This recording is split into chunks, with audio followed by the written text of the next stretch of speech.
उस दिन शुरू हुआ, इसलिए राजकुमारी हमेशा खुशी से रहने लगी। पहला बच्चा बोलता है, लेडी क्लेयर ये किताब पढ़ो। दूसरा बोलता है, चलो फिर लुका छुपी खेलते हैं। क्लेरिस बोलती है, कोई लड़ाई नहीं करेगा, अब मेरी बारी है, अब लुका छुपी। कोई बोलता है, सभी लोग के पेरेंट्स यहाँ हैं। बच्चे थोड़े उतावले होते हैं, मम्मी। क्लेरिस बोलती है, ये जगह की स्थापना मेरी माँ ने की थी, जो मेरे पिता के बदले ये काउंटर बन गया। अनाथालय झुंगी झोपड़ी में जाने वाले बच्चे की संख्या का काम करना चाहती थी। इस तरह सब शुरू हुआ। उस सपने को पूरा करने से पहले मेरी माँ की मृत्यु हो गई। उसके बाद मैंने ये संविधान संभाल लिया। ईमानदारी से कहूँ तो फाइनेंशियल स्थिति बहुत खराब है, लेकिन मैं उसके सपने को जाने नहीं दे सकता। मुझे अभी जाना चाहिए। ऐसा नहीं है कि कोई मेरा घर में इंतजार कर रहा है। मेड बोलती है, लेडी क्लेरिस आपको परिवार से कोई लेने आया है।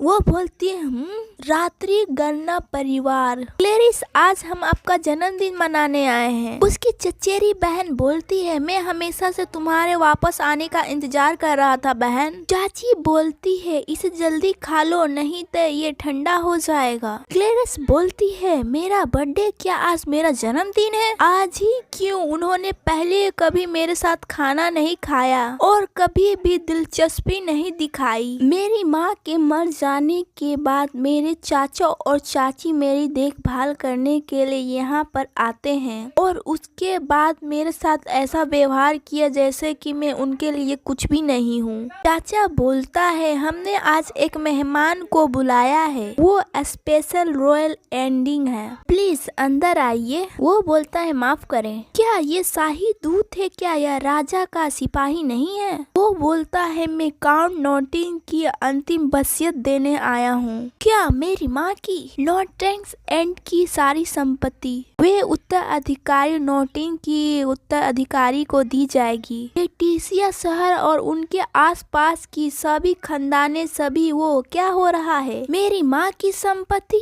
अभी क्यों? आज से लेडी क्लेयर्स एकदम यंग हो गई है और कानूनी रूप से वो उत्तराधिकारी के रूप में वो अपने विरासत की हकदार है। प्लीज इसे स्वीकार करिए। वो विरासत को बचा सकती है और फिर इसे पटरी पे ला सकती है। वो बोलती है, मैं अपने माँ के सपनों को बचाऊंगी। उसके चाचा बोलते हैं, क्लेयर मैं ये जिम्मेदारी संभालता आया हूँ और इसे मैं संभालूंगा और कागजात को तैयार करे ताकि मैं इसे संभाल सकूं। नहीं, ये मेरी माँ की वसीयत है। माफ करें, पहले हमें जरूरी कागजात को तैयार करना होगा। उसके बाद महल में वसीयत जमा करते समय पहले इसे जमा करने के लिए मैजिक शॉट का प्रयोग होता है। मेरा मानना है कि काउंट नॉटिंग ने वसीयत में इस्तेमाल करने वाले स्टोन का इस्तेमाल किया जाता है। चाचा बोलते हैं, वसीयत हमने इसके बारे में नहीं सुना है। क्लेरिस बोलती है, ये मेरे पास से मेरी माँ ने मुझे सौंपा है।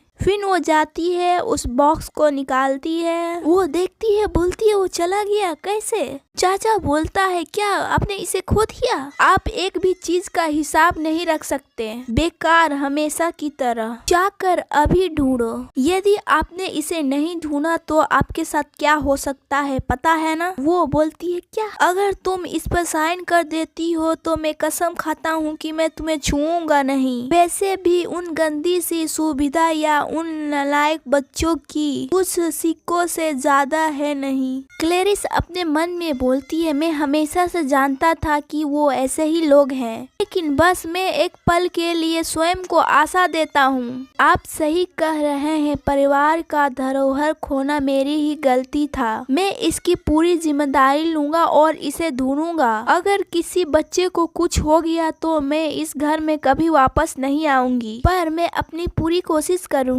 चाचा बोलते हैं, क्या इस विरासत से तुम अपना कर्ज चुका पाओगी क्या? और आंटी आपके बेहद महंगे गहनों के बिल भी। यंग मैन बोलता है, आप बेख्याल करते हैं, मैं अब घर जा सकता हूँ। आखिरकार तुमने फिजूल चीजों पर कितना खर्च किया है? एल्डर रिंग एस्टेट के ड्यूक, आपका क्या मतलब है कि हम जादुई पत्थर वापस नहीं पा सकते? वो बोलता है, दरअसल इसे खरीदने वाला व्यक्ति वर्ल्डर्स का ड्यूकस है। क्लेरिस बोलती है, मैं अंटेला का पीछा कर रही थी क्योंकि वो अजीब सी हरकतें बातें कर रही थी और मैं बिल्कुल सही थी और मुझे यकीन नहीं हो रहा है कि उसने बस थोड़े से खर्च के लिए किसी व्यापारी को बेच दिया। ड्यूक ऑफ वेल्डरिंग, उस निर्दय ड्यूकस से उसे वापस पाने के लिए बहुत मुश्किल है, लेकिन फिर भी मुझे इसे वापस लाना होगा। अगर गाइस ये वीडियो आपको चाहिए तो ओनली यस लिखिएगा, यस।